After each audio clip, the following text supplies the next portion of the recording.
Hello, this is Daryl Ehrlich, and this is Vietnam Voices, a series by the Billings Gazette brought to you by Master Lube. It is October 5th, 2015, and I am here today with John Tomek. John was in the U.S. Marine Corps from 1967 to 1970. John, thanks for being with me today. I really appreciate it.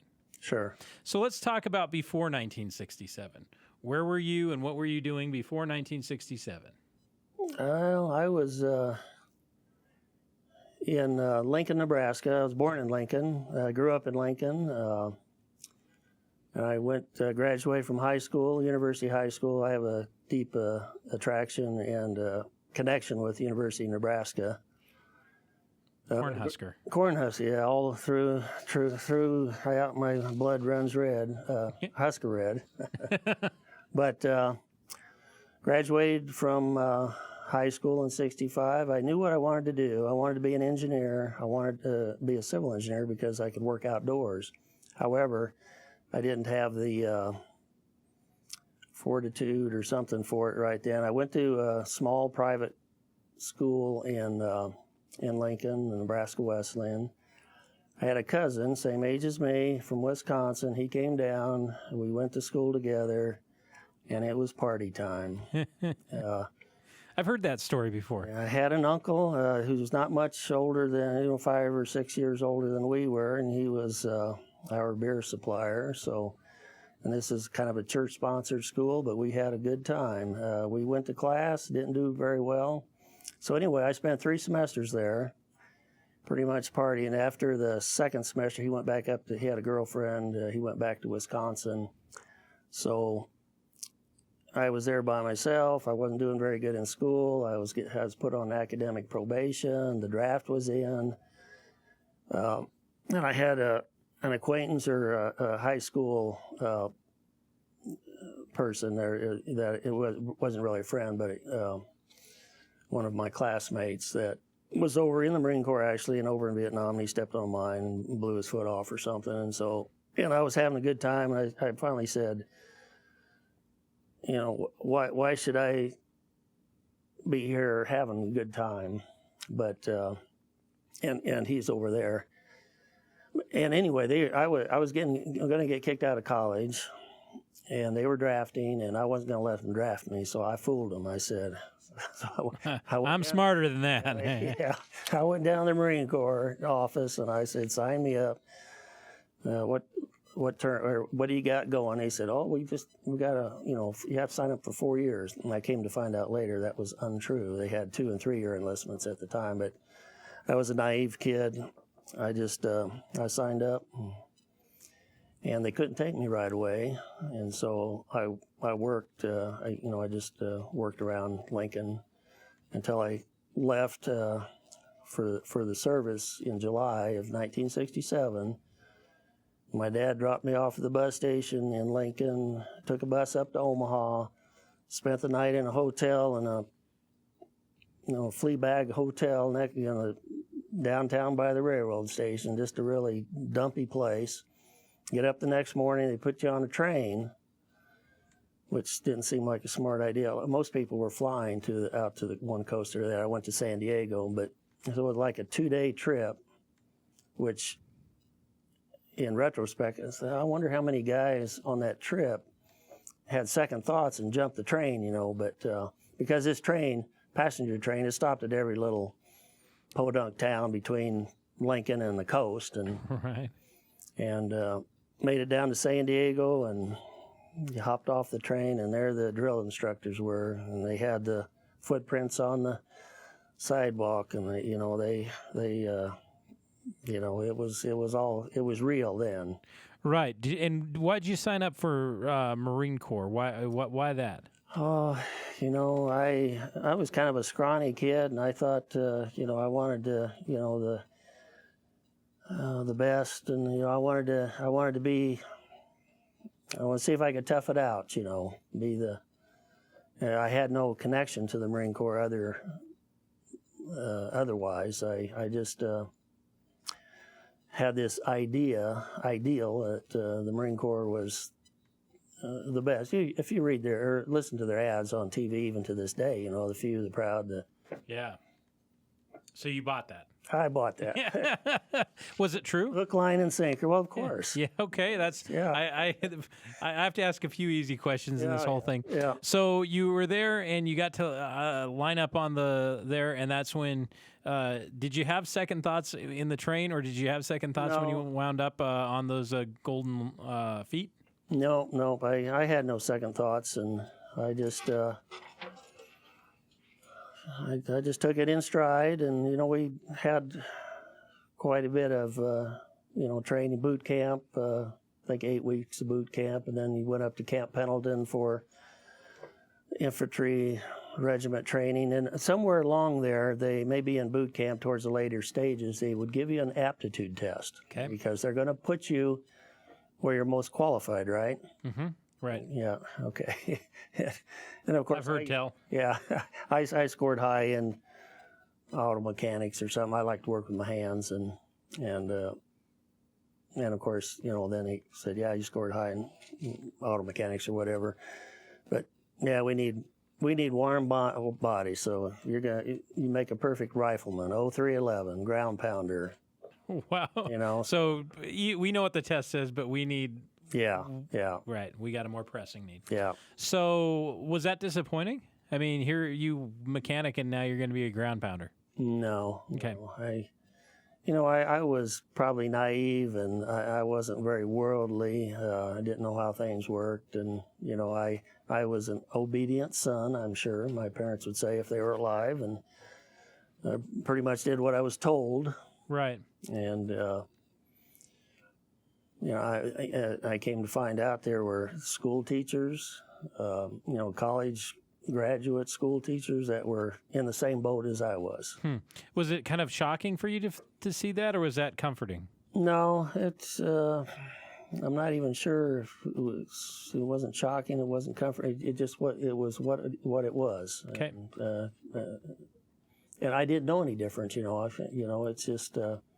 Yep. Just what it was. So after infantry training, then after boot camp and advanced infantry, then what? Then what happened? Well, they give us 30-day leave before we shipped out, and so back 30 days home. I don't even remember what I did then. I'm sure I enjoyed myself, but I would have too. Yeah. Yeah, and then. So back in December of '67, then we airplaned out to Hawaii, or stopped in Hawaii, then Hawaii to Okinawa. Okinawa was the major, and maybe there still are some U.S. facilities there.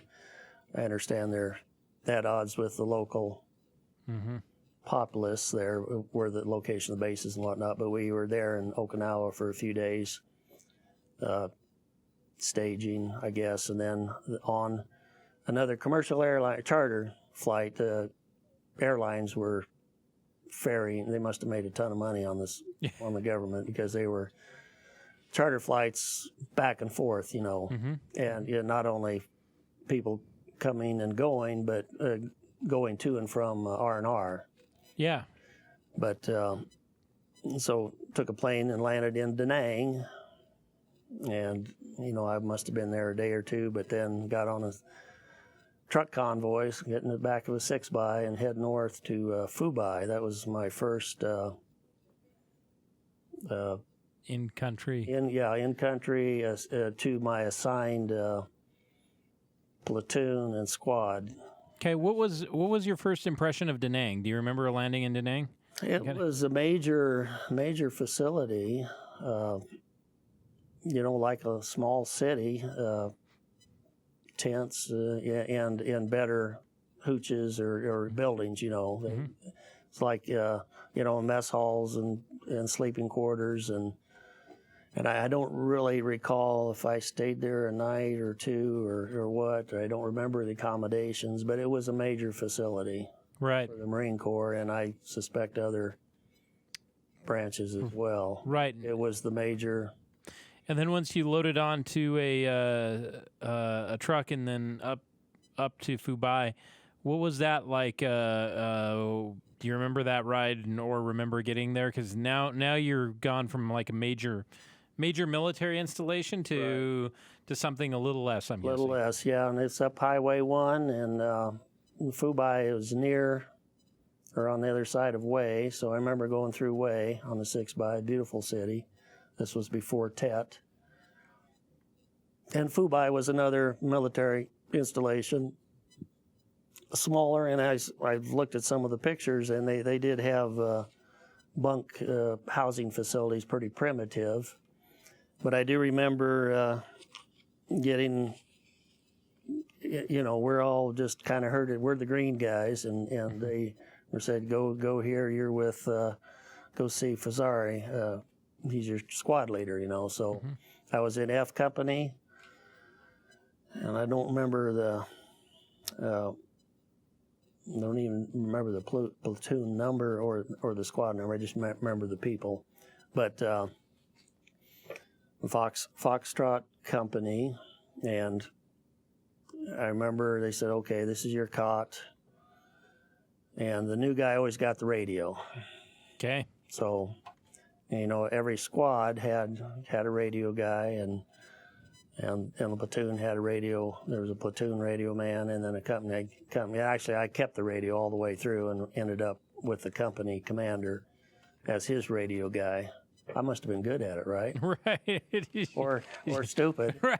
Hey, listen, I'm not second guessing these. So you get over there and you got what's the lay of the land look like? What does Fubai look like? Well, Fubai is out, I guess it's kind of the coastal place. It's not on the coast, but it's flatland rice paddies. Okay. So, and the first night I'm there, which is Christmas Eve, 1967, or Christmas Eve day, and there's supposed to be a ceasefire, a Christmas ceasefire going on. And of course, we go out on a squad-sized patrol, and here's my first night in the country, my first patrol, and it's kind of a bright moon out, and they put me at the back of the end of the line. I'm looking around, and it's pretty light out, and we're walking through rice paddies or on the little dikes between the rice paddies. Pretty scared, I guess. Yeah. There's nothing going on, but anyway, there's supposed to be a ceasefire, so I'm saying, well, what can happen, Right. But we go out and we set up a little ambush. There was a little, I don't call them churches, but a little religious place there, and we get behind a wall, and the guys out there, they set up claymore mines and machine guns and whatnot, and you kind of doze off. Then you just sit there, and then all of a sudden the claymore goes off, boom, and the machine gun starts firing, and the illumination flares are going off, and holy crap, what's going on here? It's my first night. Yep. And everybody's shooting, but I'm looking out there and I don't really see what they're shooting at, because I don't see nothing. Right.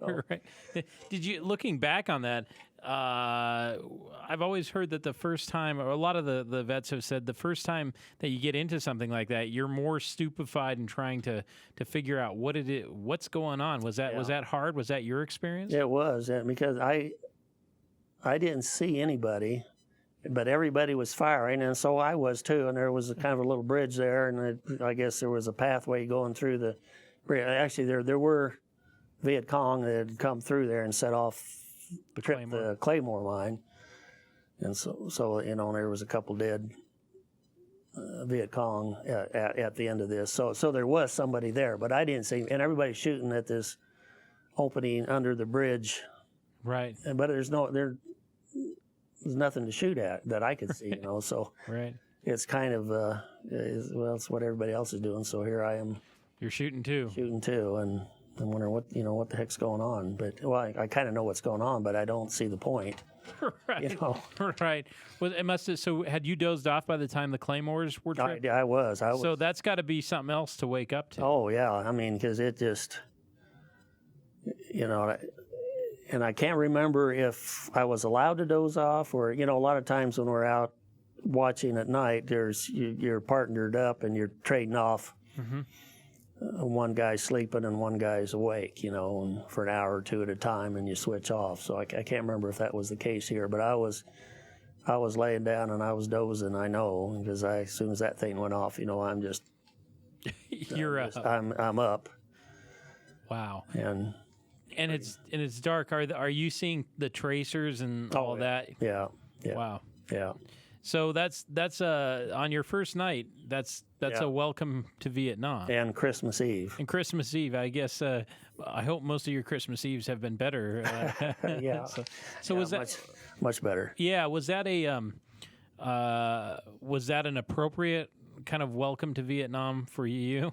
Yeah, it woke me up. Yeah. You didn't get back to sleep easily? No, no, I didn't get back to sleep, and out of Phu Bai, we were just that's what we would do, just run these little patrols out and at night, and so is that kind of I don't want to say an average day. So after something like that, what do you do when it gets light? You go out looking for the VC, looking for what happened? Is that kind of the... In my experience with all of the different places that I was, which were fire support bases and, where there's artillery pieces sitting, and so there's always, of course, your garrison around, and they rotate troops in and out, and you're guarding the perimeter. But during the day, you're sending the patrols out. You're just going out to see what you can find, to see if there's anybody out there. Right. At night, you're sending out listening posts. A two-man team goes outside the wire with the radio to listen. Right. And those were a little scary at times. Yeah, because you're a radio man, so that means do you get drug into than your fair share? No, those listening posts, they would give they would rotate guys out, and they just give them a radio, and and you couldn't talk on the radio, but you just clicked the handset. You had a code, because you weren't on a listening post, and I'll tell a story later at Case on one of those, but it's. Those were not fun, going out, just two men out beyond the wire, and they'd send you out quite a ways, and you're just you're listening for people sneaking around, and right. And how does your mind play tricks on you? I don't really recall that it did, but maybe so, because there were times when you'd think you hear something, but did you hear something? Right. Because it maybe wasn't repeated. Right. And did you? What are nights like in Vietnam? Like, are they dark? Are they like they are anywhere? But what's it like out there? Well, if you like the outdoors and like camping, sleeping under the stars, and the terrain.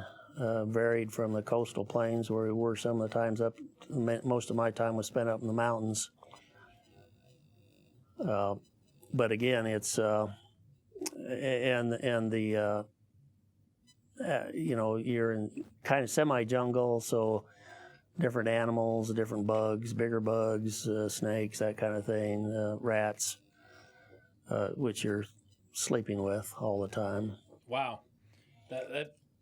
So even for a guy who may like outdoors, Vietnam's got a lot more critters and a lot more outdoors in their outdoors. So they don't have any grizzly bears, at least. But right. They've got that going, but they got a lot of snakes. Yeah, snakes and big rats. They seem to be around quite a bit. What about? Let's talk a little bit about. So during the day. Are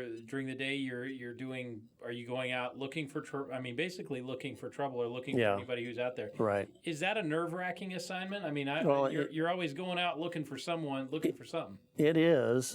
Maybe not so much at Phu Bai. We had, intelligence, they'd say, well, we think there's a Viet Cong battalion in this area, or there's a NVA division over here, or...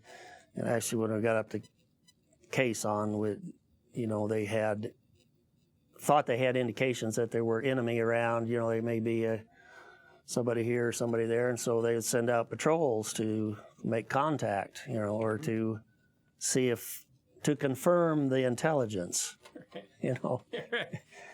You always had to confirm it. Yeah, and so some of that was based on intelligence, and you're going out to see what's there, see if there is something there, so that you can better prepare, I suppose, for expected attacks and that type of thing. Because we were up in the I Corps, you had infiltration occurring through the DMZ, and then of course through Laos and Cambodia down the Ho Chi Minh Trail, but which we weren't over there, but we operated after Phu Bai.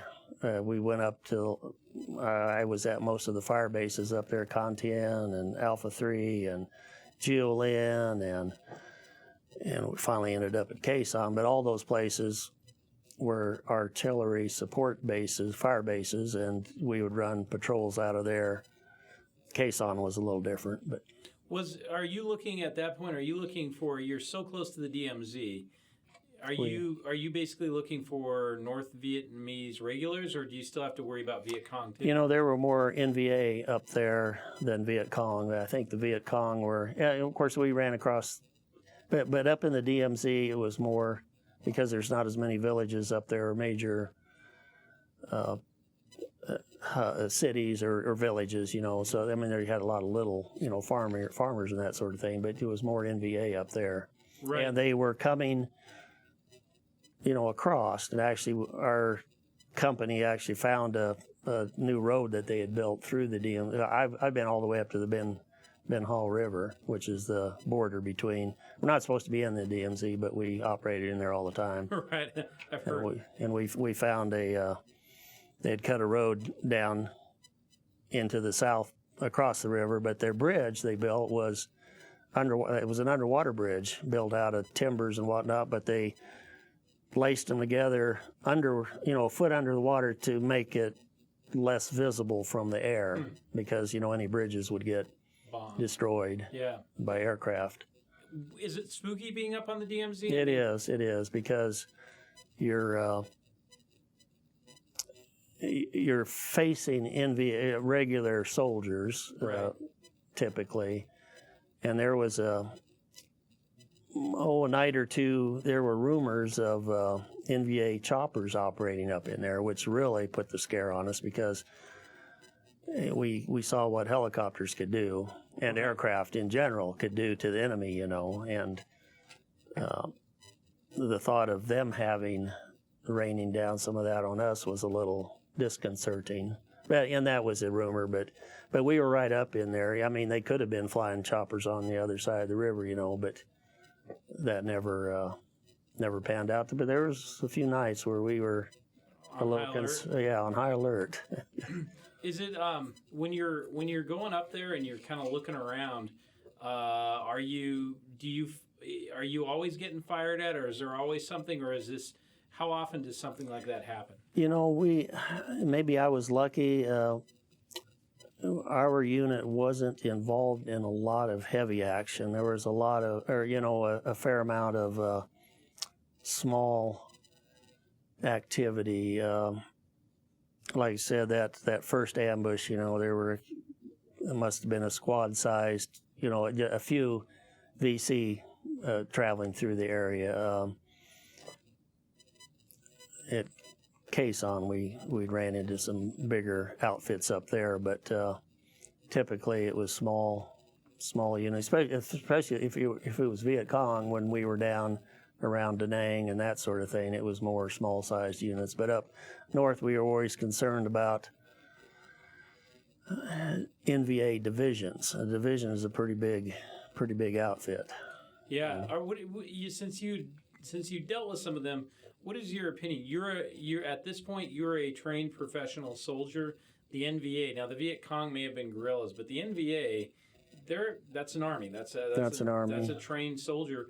What is your opinion of them as fighters or as fellow soldiers?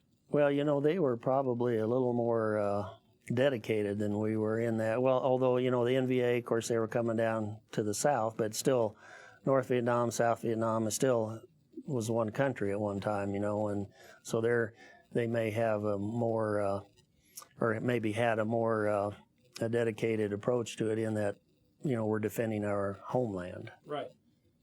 Whereas we were not. Right. We were strangers. Where we were invaders, so to speak. But some of them that we captured, they're just 20-year-old kids like we were. What was that like capturing someone from the NVA? How did that happen, and then what did you do with them, and what was that like? Because well, we certainly weren't didn't do anything like the My massacre. The Army thing there. We captured them. And this was in some of the smaller skirmishes or whatnot. You might capture some, and we always had interpreters with us, the South Vietnamese, and so we just tried to get what information we could at our squad, platoon, company level, and then they'd be sent back to, on up the chain. And I'm not sure what happened to them after that. I'm sure they were. Was it odd to take prisoners of war? I mean, it's just something that not a lot of people have experience with. Even in this series, not a lot of people were up where they fought the NVA often enough to capture them. Was that a weird thing, or was that a? It wasn't. It didn't happen often to us in our unit, and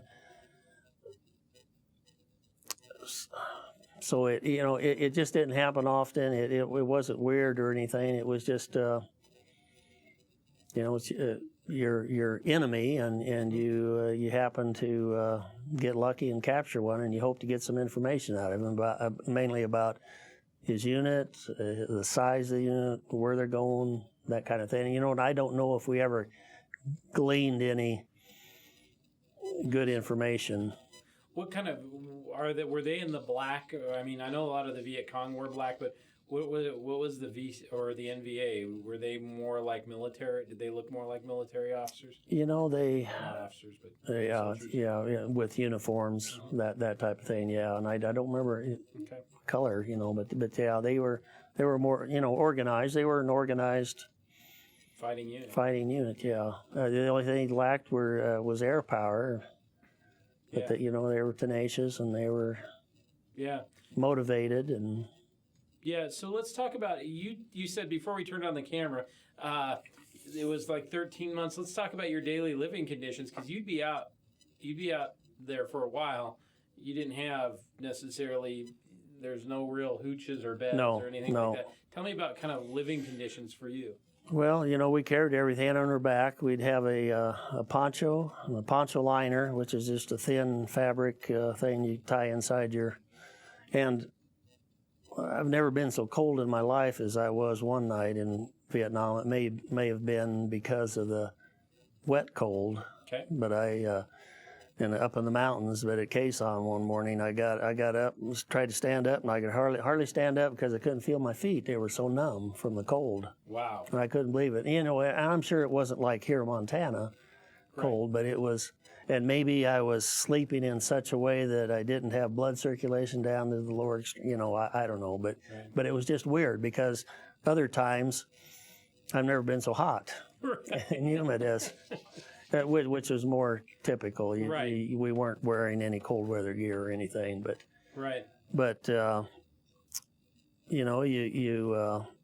you pack up and you saw my pictures there. The one we were out in the field for 53 days straight once, so that was carrying everything on her back. Of course, you'd get resupplied, but for food and that periodically, or you'd call in for resupply and ammo, of course, but and we're just going from spot to spot and on orders from somebody that supposedly knew more than we knew.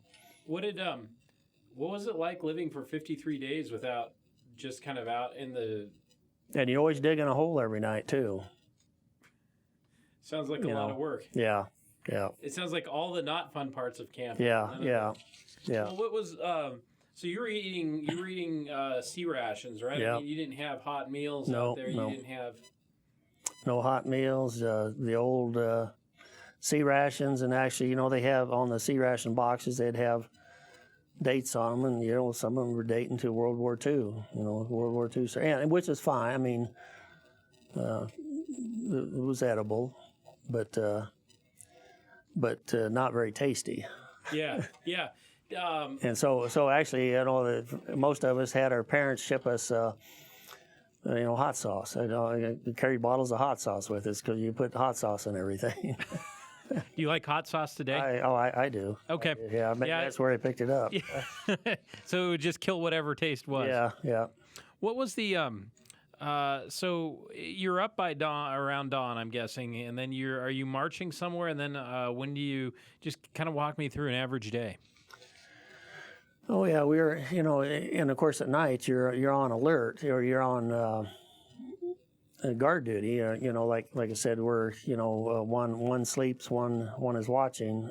You pair up in the same hole, and one sleeps and one watches, and your holes are spaced out. Set up a perimeter because as you're on the move, you set up your temporary perimeter. You dig a hole or get some kind of protection, and you're sleeping half the night maybe. And you get up the next day and you eat your breakfast maybe, depending on what the objective is, and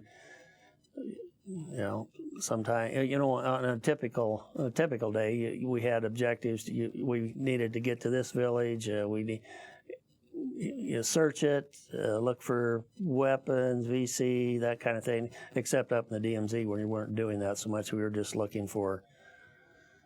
And we found major caches a time or two on this road that they had built, which we found, and there were some. We didn't find any NVA there, but we found their. What was in their caches? Weapons, and actually there was a little makeshift hospital there at this one area too, up in the DMZ. Wow! But there weren't any troops there, and whether they left because we were coming in, I don't know. But did you, when you stumbled upon those caches and everything, did you destroy them then? They were, yeah. We would have engineers come in behind us and destroy in place those caches. But after Fubai, we were moved up into the fire bases, which were up along the DMZ. We'd make patrols into the DMZ. Then we got shipped off to relieve some unit up at Quezon. Okay, what was that like? And that was quite different. And that's where some of the famous or infamous hill battles for the Marine Corps history, 881 north and south, 861, and we were right down below that on 558. But anyway, you fly Quezon. It was not a very smart place to put a facility because you got all these mountains around, and you got this airfield right down on the bottom where they can lob a design flaw. A design flaw. They can lob mortars down in there, and we actually flew into Quezon on a C-130, and we get out and we march north or northwest because we weren't actually in Quezon. We were out on one of the surrounding hills in the path of the NVA if they were to come down this valley, I guess. That was the theory. So we were the hills 881 north and south, 861, and we were on 558. And they were all right there together. And so on 558 we had trenches, and we built trenches, and they were already built, so we improved them as we moved in. But and we lived there. We had this tall elephant. I call that elephant grass, but it was 8-10 foot tall, and so we had to go out there and you either burn down what's outside the fence so you could see, had a clear field of fire, or you'd go outside and you'd stomp it down. We did that a time or two. We had to go down to the river to get our water, so you'd have to make a water run, and you'd take a squad, but the guys carrying the water in 5-gallon GI water cans, you carry one in each hand, and it's down a slippery slope, but a nice river. It'd be a nice Montana river. Right. But you fill up water and carry it back up the hill. That's a lot, and that's heavy at 8 pounds a gallon. Yeah, and we're and at that place, we were there for quite a time, and we were, there was a lot of that. The caisson was set up to interdict any infiltration coming down from the north, and I reread some of our intelligence reports and whatnot. They were supposed to be a division of NVA up there. So there we would send out platoon-sized patrols to make contact, and make contacts they did, and we'd always lose a couple guys, and at night you'd hear the battles going on up the 861 hill there, and you'd get the radio reports, and you'd hear the firing, and they're coming across the wire, and because these bases, or we weren't a base, but just a hilltop force to or area that you're stationed at, so you can move out of and in and out of, but we have concertina wire around, and we've got it set up pretty good, but still, it's there was a lot of activity around there, NVA. Sure. How can you sleep, or how do you rest when there's always firefights, or you can hear the cracking of the guns off in the distance? You just learn how to. You just do. You're just dozing. So maybe you never have a real good night's sleep. I probably didn't for 13 months, but it's. And the listening posts out of there were scary, because I was on one night with a fella. We went out our prescribed distance in this tall elephant grass, and we set up, and nobody's sleeping. Right. And between us and our base, or the wire, I hear a AK-47 bolt go home,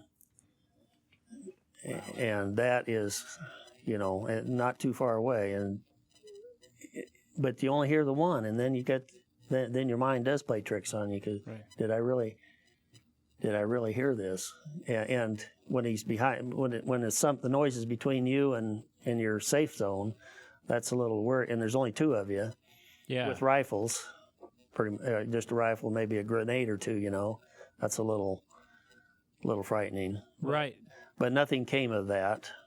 So I, to this day, I don't know if it was actually, maybe my mind was playing trick, but I swear I heard, and I, radio clicked it in, of course, but. So when you click those in, you're just, are you communicating, by a series almost like of Morse code? Yeah, right. And it's basically pretty simple. If I don't know where there's 2 or 3 clicks or something, it means we hear something. And so that what they do then is they get the mortar guys and they send up illumination flares. Okay. So that the guys inside the fence can take a look. Take a look, and wow. And so if somebody is out there, maybe they're with the illumination flares coming off, so maybe they melt back into the. I've heard that with illumination flares, they work, but it's also kind of spooky because everything's backlit. Yeah. Kind of swaying. Yeah. And then, of course, the enemy, or the NVA or VC, they're probing the defenses as well. They're to see what you got, or see if they can get through the wire, or. Right. Do they, when you're on these listening posts, do they ever open up? I mean, do they ever fire at you, or? Not one that I was involved with, okay. Nor any that my squad or my platoon was involved with. I can't remember any of them ever being in trouble. Okay. But they're still scary. Yeah. Yeah, you're out in the middle. You're beyond the wire, right? Yeah. Oh, yeah. You're beyond the wire. You're way beyond the wire. And you're just listening. You're two of them out there, and you don't know how many of them. Correct? Yeah. Is it? Let's talk about, now. You were there during the early '68, so the Tet Offensive. Yeah. What was that like? Where were you? I was at Quezon. Okay. and so I wasn't involved with any of that, but they were hitting the hills, 861 and 881 during that time too. And in fact, when I got wounded, they had overrun 861 or got in the wire up there. And I mean, this is the one we're just up the hill from us a ways, and we're listening to it at night, and you're listening to the radio too, correct? Yeah, and yeah. so you can hear. And we can get. You can hear what's happening. Yeah. Is that scary? I mean. Oh, it is. Yeah. Because you can hear what's happening. You know when things are going bad. And actually, a friend of mine, he's really into the history of this, and he printed out the whole all these action reports that were sent in daily from the platoon level on up, or have been declassified. And I've got it, actually it's out in my car, so it's that thick for the whole year. And so I can go back and I was trying to briefly refresh my memory on some of the stuff before I came up here, to see. I mean, it's detailed down to killed and wounded, not names, but numbers and why we did this, or we went up this hill, and this particular one, they sent a couple of companies up 861 Fox, and we went up, we got up 3 o'clock in the morning to relieve the company that was up on top of 861 that had got hit a couple nights in a row, and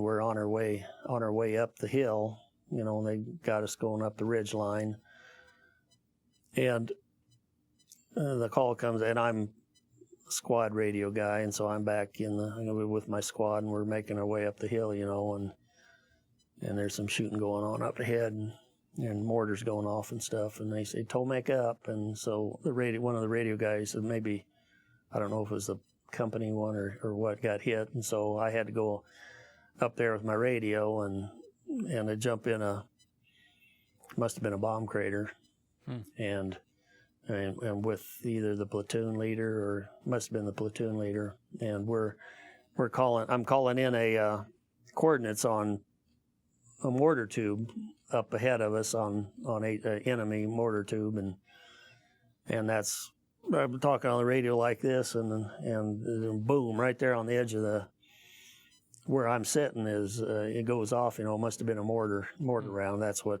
the telegram says anyway. And I still have shrapnel in my hand, and of course my face has still got shrapnel in it too. And I just remember it didn't hurt, but my eyesight just went out like the old-fashioned TVs, just went down to. Really? Down to nothing, and I think it was just a few seconds, and then I came to again. And of course, I was bleeding and strapped a bandage on myself, and the corpsman came around and asked me if I could walk. And I said, "Oh, sure, I can walk." And she said, "Well, you need to get down to the LZ, back down the hill, And of course, there's shooting going on all around us, and so I make my way back down, and I'm pretty exhausted, and I kind of fall down, and I'm right in the middle of the LZ, and the helicopter almost lands on top of me. Some other guys had to pull me out of the way, but they took me on down into Quezon, where they had a field hospital, and patched me up and took me out to the USS Repose hospital ship. And the guys, actually, our unit, our company, they, you never leave a man behind, but they left about 6 or 8 up there, I think, out of our company, got killed on that assault. And they went up the next day, and of course, all the enemy was gone then. And that was another thing, too. The one thing we didn't really understand or like about the generals and whatnot was, yeah, you guys need to take this hill. Okay. At some cost. Yeah. You get up there, you stay a day or two or a week or two, and then, okay, we don't need this hill anymore. And then later, then the enemy reoccupies it and starts lobbing mortars or something. Then, we need to go take this hill again at some cost again. Right. So it just didn't make a lot of sense to some of us. Yeah, especially shoulders. Yeah, especially who lost friends. And, or were injured yourself. When you went up there and you're trying to scale, I just want to make sure I understand this. You're trying to scale this hill, trying to get up it, and yet you're being fired at and mortars and stuff. These hills are steep. I imagine that it's not easy climbing anyway, and you're trying to dodge mortar and bullets and all that. That's got to be pretty nerve-wracking. It is. But the adrenaline's flowing, and you're really not thinking about the danger so much. Mm-hmm. I mean, you're trying to not get hit or something, but the adrenaline's flowing, and you're just trying to do your job. Yeah. So you don't even think about the danger?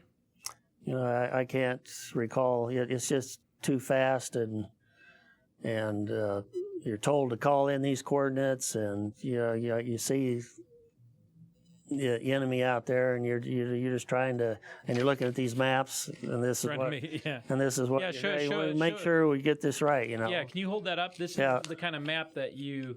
That's our GPS.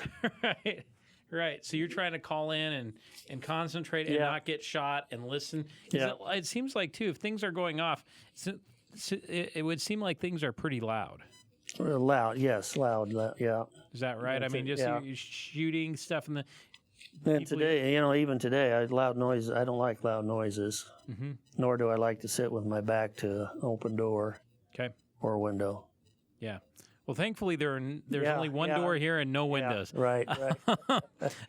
So when you went up, and I also want to make sure I understand this too. When you were hit with shrapnel, you were going up to help out a guy who had been hit. We were going up to help the company that was up on top of the hill that had got more or less overrun. I mean, they had enemy inside the wire. They may have had 100 dead Viet Cong or soldiers outside the fence. I mean, these were some of the major hill battles up there, and we were going up to either relieve them or reinforce them. Okay. For the time being, and so just as you get up there and start calling things in, that's when you get hit. That's when I get. So did you hear? I mean, did you all see it coming, or did you not?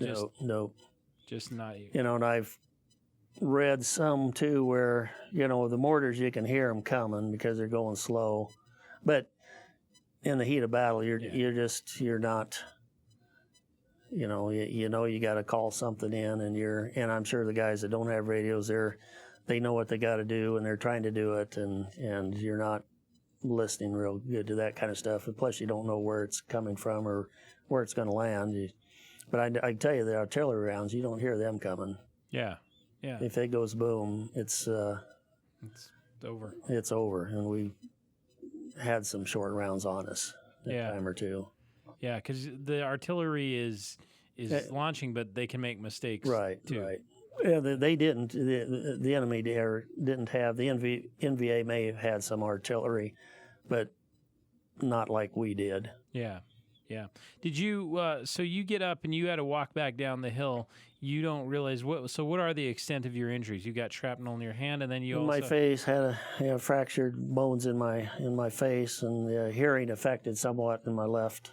But guys got mine was nothing compared to what many soldiers got. I didn't step on line. I didn't lose any limbs, and right. And I was out on the USS Repose for surgery, and actually it was good duty because they had 4 regular scheduled meals a day on the Navy ship, and then you could go get a hamburger anytime you wanted. So, and I was not feeling too bad, I mean, right. I mean, I was alive, and while I was on the USS Repose, it made a trip over to Subic Bay in the Philippines. Okay. And they let us off the ship one night on a little, as you can imagine, a little town attached to a major U.S. base. There's a lot of entertainment going on. I imagine so. It's a good way to lose your money. You're right, exactly. Of course, we didn't have anything, but they gave us. They had Marine uniforms, so they gave us a uniform and gave us some money, and so. So yeah, at least the ship's leaving, so just be sure and get back before the ship leaves. Right. But I was good enough. So within 30 days, I was back with my unit again. Did you? That's pretty amazing. And so your eyesight, was that affected? No. That's I was amazing. lucky. I was lucky because it, was just right here. Wow. Let's talk a little bit about, is it hard after being hit? Is it hard going back into the field? I don't know if I was dumb, stupid, or naive, or all three, but it did bother me. I was happy to be going back to my same unit. Okay. So you got to go back, and how were you received when you got back after? Oh, fine. They actually started calling me Scarface Al. So Scarface Al, and then you same kind of duty. Yeah, same kind of duty. We were, and the unit was in Da Nang when I came back with the hospital ship, and then we went back up north again. The fire bases and that kind of thing, but I never was in a firefight like subsequent to Quezon. That was my worst experience. I mean, we still had little skirmishes and whatnot, but nothing like that for me personally, or for my company. What was your family's reaction when they found out that you were hit? 'Cause I'm assuming they found out that you were injured.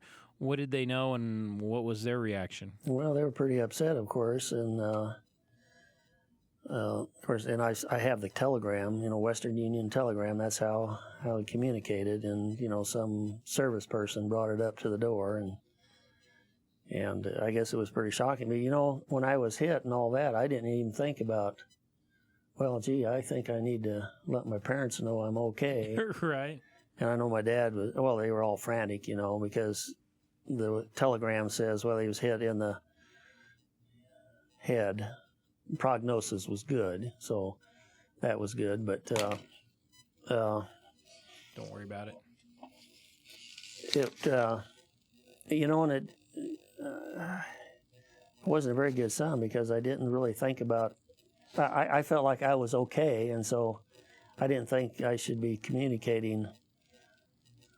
Right. And I saw a subsequent telegram from some general or something in the Marine Corps saying, "Well, I hope your son has informed you that he's okay and everything." And I haven't, and I didn't really realize that they were that concerned until I was back with my unit and got some mail. That's how we communicated. A mail call was big, pretty important.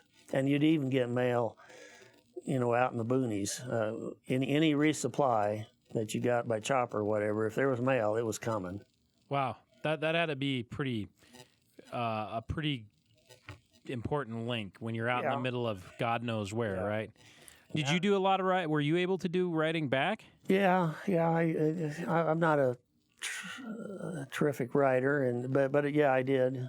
I did write back, and actually I still have my mom saved some of those, so I still have them. Yeah. What did you miss most about home? Yeah, that's a good question, and I'm not sure I have an answer. Okay. Because I was, I was there to. I signed up. And by gosh, I was gonna, I signed up to do my job, and I was gonna do my job, and I don't think I really thought that much about.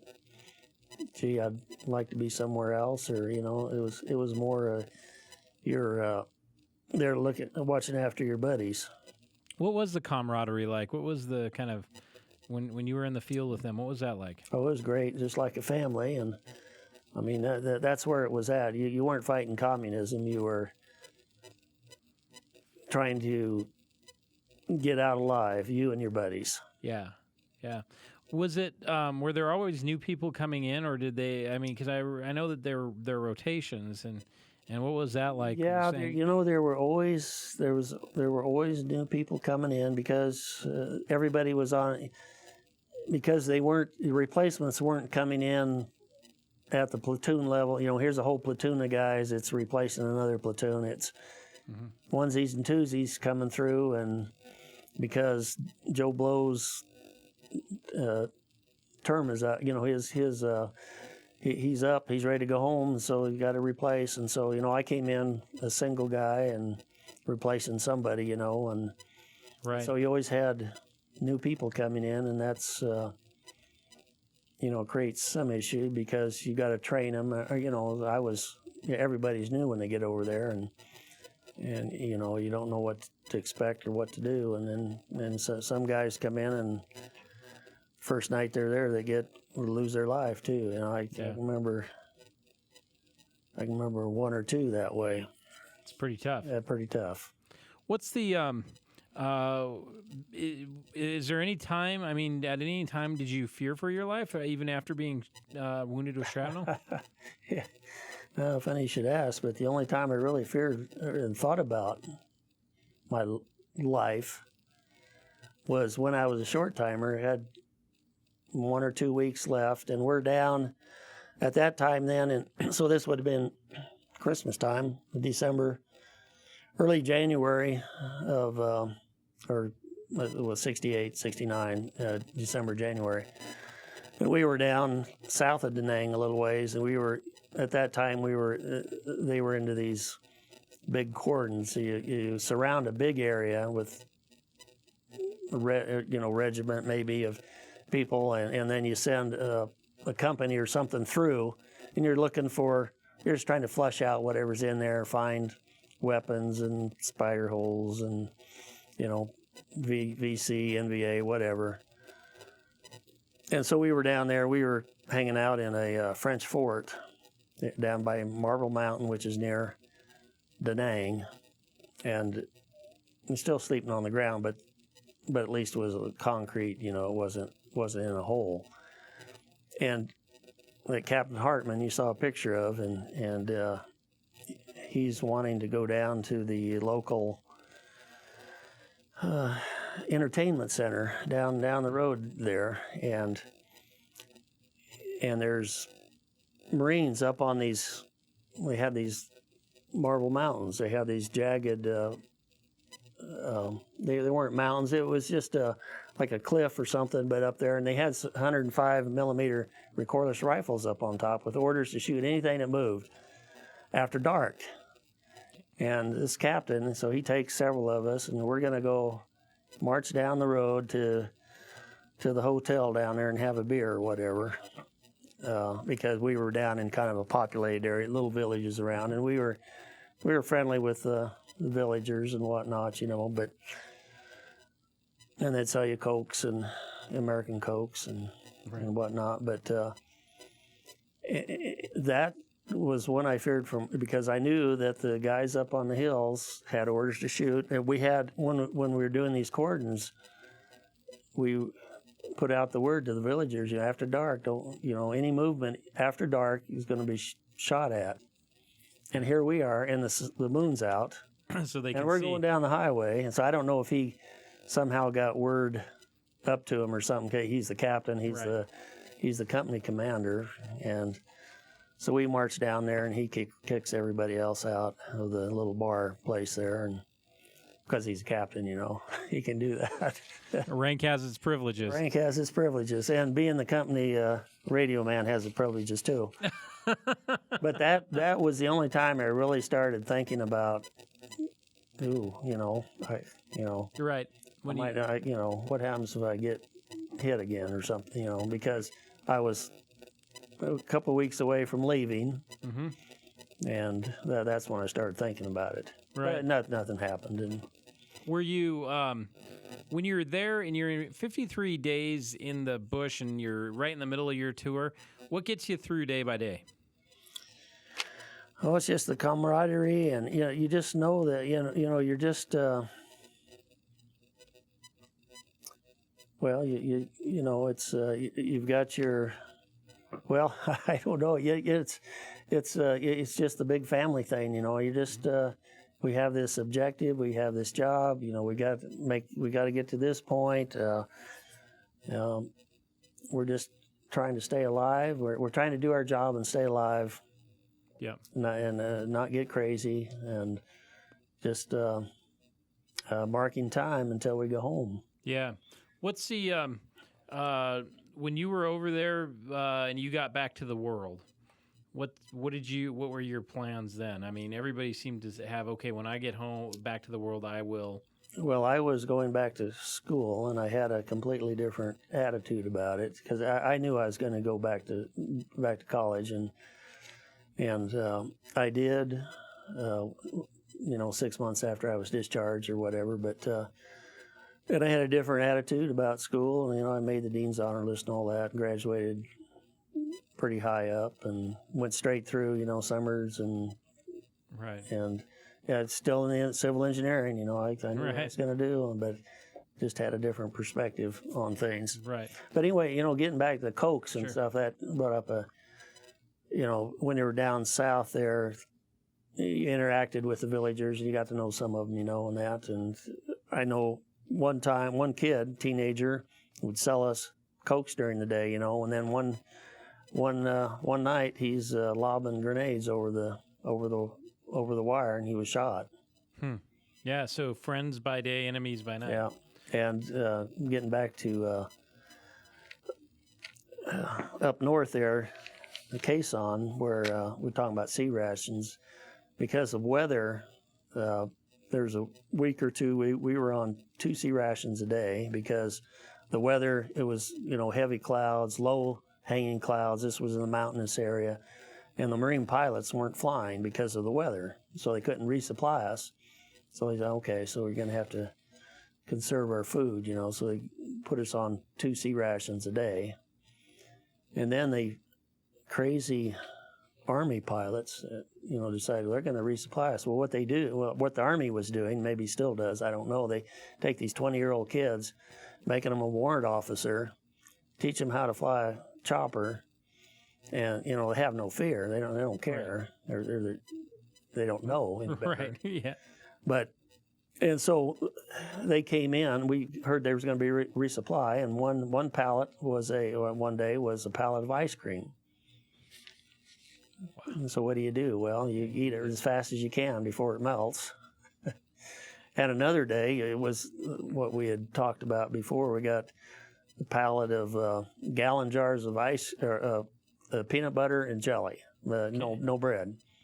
But we had spoons, so. Right, so it was just, you don't need bread. Yeah, so you open up a gallon can of peanut butter, you got to eat it because. No refrigeration. There's no refrigeration, yeah. Yeah. That's good protein. Yeah, and are you hungry? I mean, after eating sea rations, are you starving in the jungle working hard? Are you starving? No, we're not starving, but a good meal sure tastes good. And, when the rare times when we would run through Da Nang or Phu Bai, you get a good meal. Right. Oh, another thing, too, they would bring us occasionally up at Quezon was, a pallet of beer. We were allotted 2 warm beers per day if they could supply it. And when you're on base, you could have 2 beers. Right. Only 2 beers, but was there any good beer? And it was always like Carling Black Label, and we always said it was what they couldn't sell back in the States is what they'd give us. That's probably true, sadly.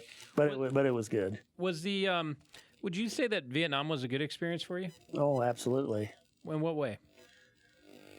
Well, I wasn't very worldly before, and I that made me a little more aware of what's going on. Plus, I wouldn't be who I am today if I hadn't gone through that. Would you say good or bad? When you got out, did people say you had changed? I've not ever been told that. No. You think you had? Yeah. Yeah. In what ways? Well, I'm just a little more thoughtful and serious, and some of these overseas excursions that we do now, I'm not as on board as I may have been back in Vietnam time. Yeah. I was all gung ho back then, and not really knowing really what's going on, and I'm not. I question. Right. That kind of stuff a little more than I did. What are there happy memories that you have from Vietnam? Oh yeah. What are some? Give me an example of a happiest or happy memory that you have there.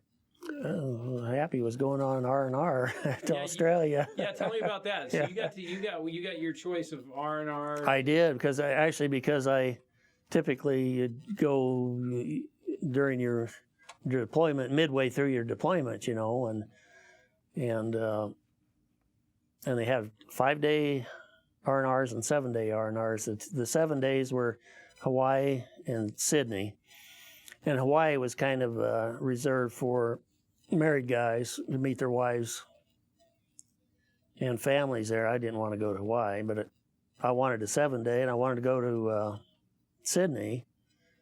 And waiting longer in the deployment played in my favor, but also being the company commander's radio man helped a lot too. So I said, "Where do you want to go, Tomek?" I said, "I want to go to Sydney." And so actually that was a pretty good time because he had been there on his R&R, and he had met this Hungarian family and a couple of good-looking gals, sisters, and he got me hooked up with them. And so they took me around Sydney and their boyfriends, and I remember riding in the back of a Datsun 2000, which is a little 2-seat sports car, and I'm sitting there behind on the kind of on the deck with my. They took me down to the beach, white sand beaches, and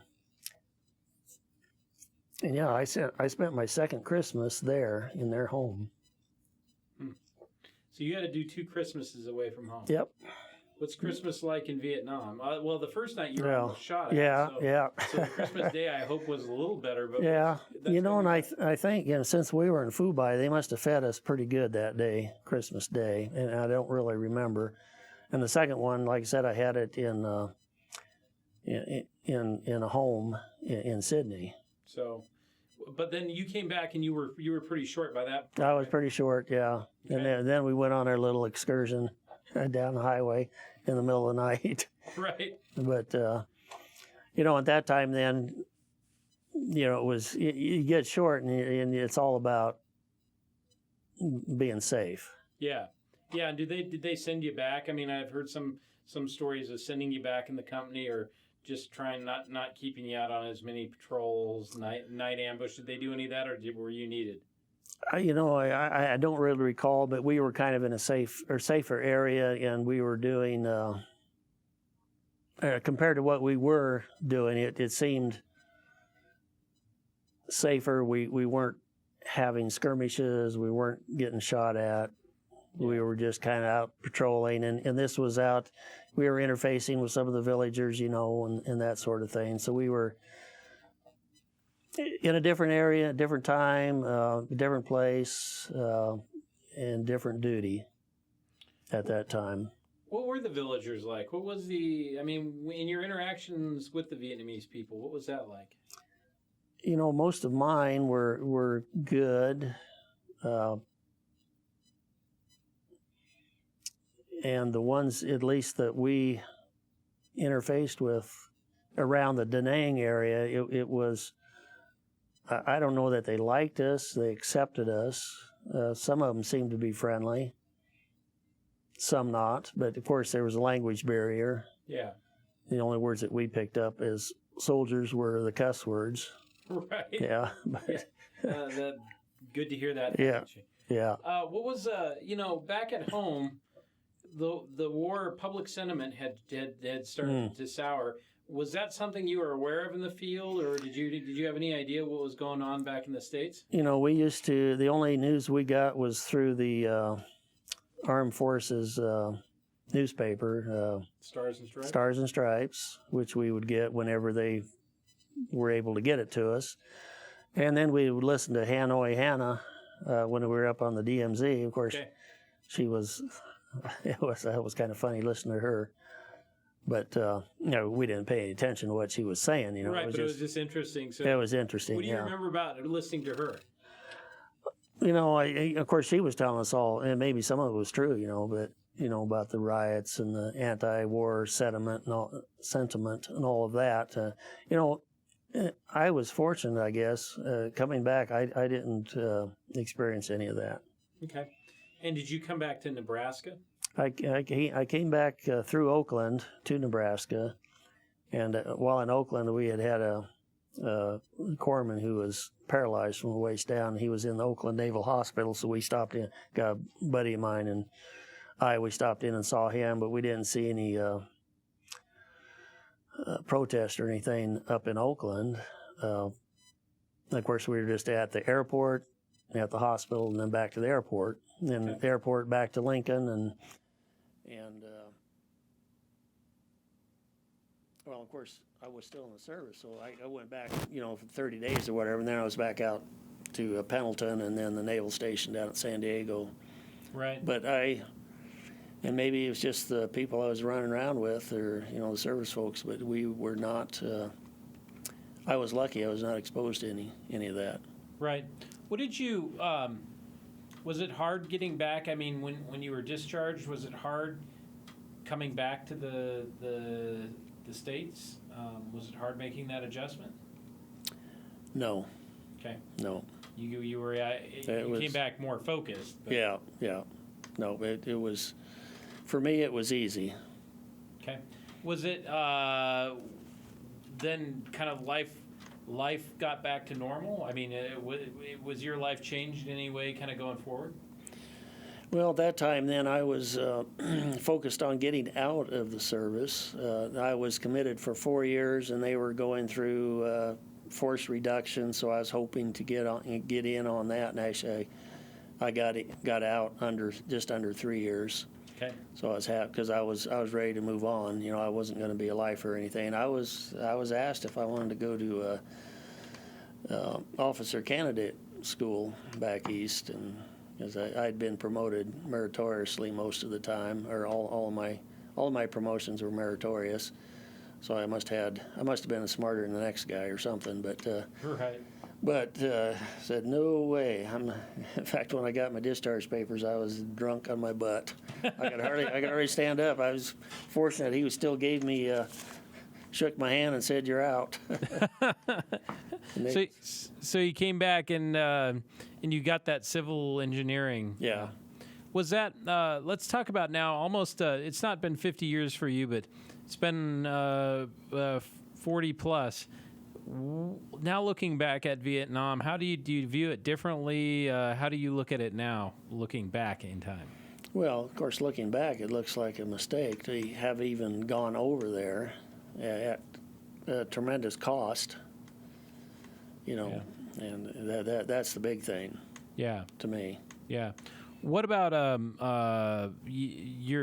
one of the reasons we're doing this is to hopefully preserve it so that when people look back and they want to know about Vietnam from people who are over there, not just Vietnam from a textbook, not just Vietnam from, but what do you hope they remember from a guy who was over there?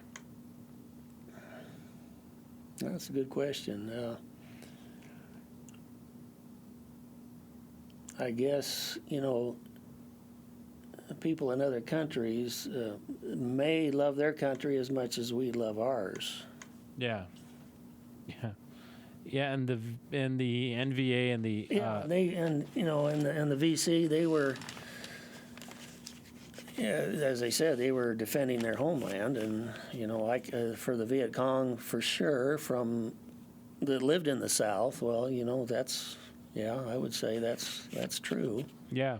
And the NVA, well, that's North Vietnamese, and I believe, it was all one country at one time. So yeah. Vietnam was Vietnam. Yeah, Vietnam was Vietnam. So, what? And you can use that or look at all these other conflicts too, maybe. And I'd just be more cautious than we are,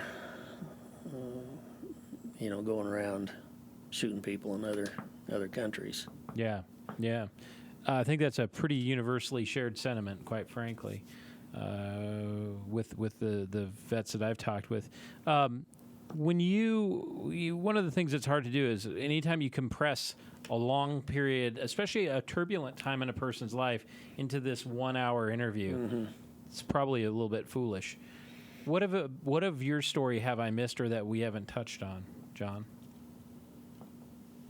Well, I've talked far longer than I figured I would. So Don't worry, it happens. Well, I just want to say two things. Thanks for being willing to share your story. I appreciate you doing this. I also appreciate that you signed up, you did it, and you served, and I do appreciate that as well. Welcome home, and thank you for doing that. sure. I appreciate that. This has been Daryl Ehrlich. I've been with John Tomek. This is part of the Vietnam Voices series. Thanks so much for tuning in.